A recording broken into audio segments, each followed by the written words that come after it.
Songa za Kato tubebaza mwenna ceasefire tubakubiriza mwenna mujje mutulaga obwagazi nga bwe mutuziguze bwe mutulaga mbebaza ate era tubalaganyisa ne tubasuubiza nti tujja kukola ebirungi nga bwe tubakoledde. Twebaza bonna abatandise dda mu sponsorship nga bwe bazze Royal Mill, Genosale, Uganda Development Forum, Bugede TV, and other televisions, bloggers, and everyone wherever you are. Salt Media, thank you very much. Mwebale nyo mwebale Dala, NBS, everyone in your own right and capacity. NTV, independent bloggers, Success FM, whatever. Mwenaje muvude CBS, buliomo, all the media family and fraternity. Mwebale nyo mwebale Dala. Kati ekisigadde tukirekedde production. Ate nga mugira bawuno ow'enveera naye waali ow'olubina press conference bagabiddemu n'amata esinga oviiramu awo naye kakati mulinda omusajja alinga gaali wamu bajjukira gaali w'amacupa genye tujjukira balinga gaali w'amacupa ndi musanyufu nnyo imbadde ku ceasefire era nga Sanyangani sinatuuka kwagala nnyo okubba bibuuzo kubanga tunatandika obyogera tugujja banyumira muleke muletu nebabbira bibuuzo kubanga bwaba bagambye nti bagenda mulimu ba surprise actors abagenda okubeeramu weewuunye olaba nogaba naye okuva ddala mu bantu ab'enjawulo ba politicians abaki ba businessmen ojja kwesanga waliwo paati omuntu yaganyanga musezi nga hamu yakizanyi nogamba naye musajja wogaga naye mbamuzanyisa mukuba omuzanyi so bannamawulire mwebale nnyo okutubeereramu tuyirewo omubiri paka last tufaafaagane ne ceasefire omuzannyo guno ogubeere nga ddala buli munnayuganda agunyumirizaamu nga atafunamu ekyokuyiga.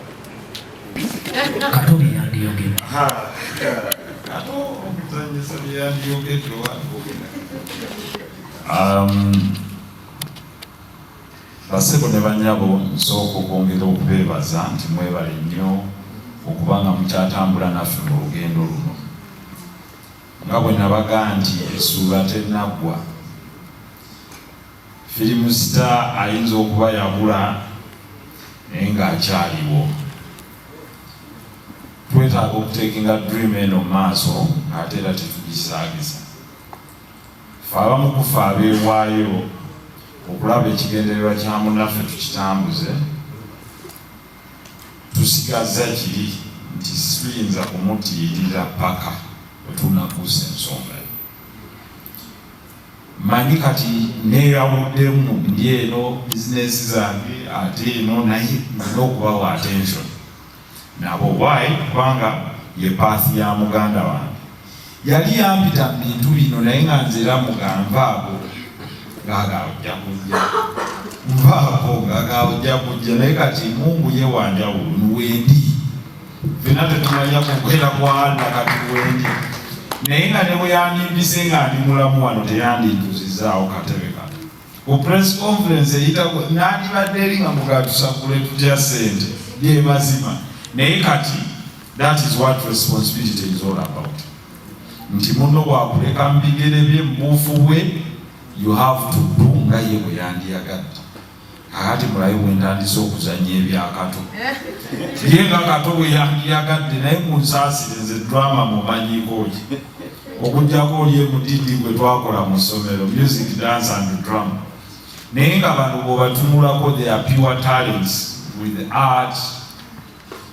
I mean, they have hearts that are large.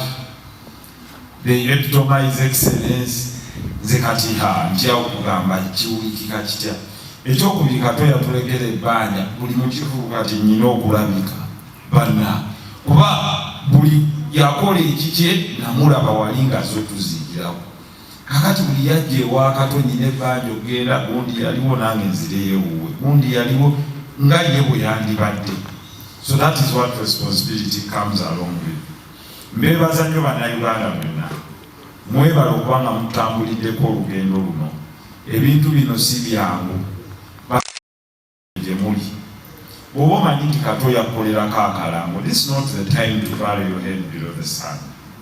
Jjayo omutwe, beerawo naffe tumanye nti abantu bano kati naye kamube Kalamu, Kato yakolerako oba yakolerayo Kalamu, Kato yakubeererawo oba yajjako ewuwo, yakyalako ku mukolo gwo oba yajjako we mukolera, yali mukwano gwo, kyekiseera okwanukula omulanga gwe nga taliiwo.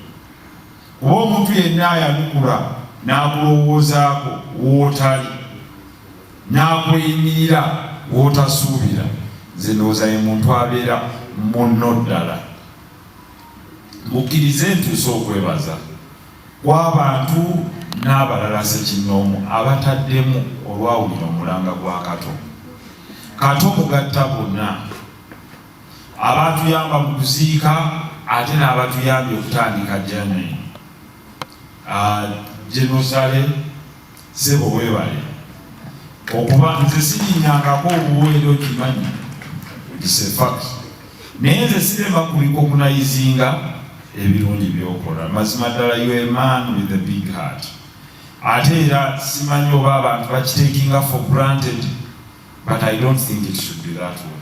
Sebo kantuuse okwebaza kuno for the sponsorship gye watandise naye okutuwa. Uganda Development Forum, thank you very much. Royal Milk, thank you very much. Royal Milk, thank you. Nzaani omuntu ajja n'abagamba obugambi of CAF twatandikira ku kya Chiko, batusanga awo Chiko and Madrat. Namugamba ati abo oba gw'oyogedde kale munda z'omukwano nange ate gwe sitegeera nti bw'oba gw'oyogedde ekyo kikolebwe nga bwe kiri, naye nga nze simanyi bajeti yamwe bw'etambula, simanyi ki, but that's loyalty and friendship. Bannange buli ali amata agaleeta essanyu kankubira akalanga abasajja bano beegayiridde tuyita ku mata ge bayita Royal Milk, wakira yeeraze bwatu oluseke nti asobola okutuyimirirawo. Ngenda okuweereza nno bano abajja nekizibu fiizi zaabula Royal Milk ani Kato waba omuntu alina nno mu corporate social responsibility atekkaanya ku nsonga z'amawulano yaliwo nereyi, ku nsonga zino yaliwo, simanyi oba newamooti yatuuse ajja kumala gye. So okwanga nagamba nti the dream I want tesinga omuzannyo guno tekubeera just as any other expenditure, but to create profit so that we bring back profitability mu theatre. Nze njinza okubanga contribution yange ndala, naye for me I can see digital exposure and profitability by performing arts and talents singa tuliseemu. So we have a goal to achieve. Ajja omulala okwogerako ku mmeeza y'omutwalo ogumu ogwa dola ziri eno, but we shall receipt everything and show the public that this is what this meant. And abadde batunuulira industry eno eya performing arts ne music ng'abagira bange eggwaawo, I can tell you if these people combined very well ne bajja together and put in place a befitting performance with a combination of art, music and then expression, nze ndowooza wow, art yo nejja kuddawo buli omu ajja gamba kubanga kyebatulazeeko ababadde mu show ya Madrati kyebalagako bamawulana, kakati the point of excellence egenda kubaatibwa. So nkubira bannabitone mwenna omulamba nti nga bwe mwajja ne mujjumbira okwerekerako Kato, please come and contact management tulabe ne bw'ojja n'oyogera layini emu kale ne bw'okolola kiba kigasse etavaali then nabamu ali mu production eluswata mu ati wooyo ne bw'ajja n'akukoloza bukoloza n'okolola ne bagala niyo yakolodde nti ajja aluuna mu biru kitooke. Naye I'm looking at a scenario nga wano omuzannyo guyimirira mu ddakiika emu nga wali bandi ekuba mu sekendi eyo nga muvaawo bwe muti ng'ate eri mu gardens bano baperforminga nga bwe gakintabuli epitomisation of art to describe ceasefire Uganda at 60 evuddewa bano babawajjani entertainment kati ovaayo owunze oba Uganda bwefaanana at 60 ewunza ono aba akuba engoma, ono bw'adigida, ono akuba mataali, ono atudde, ono asituse, ono ayasimula, bano balwala covid, bano babatwala.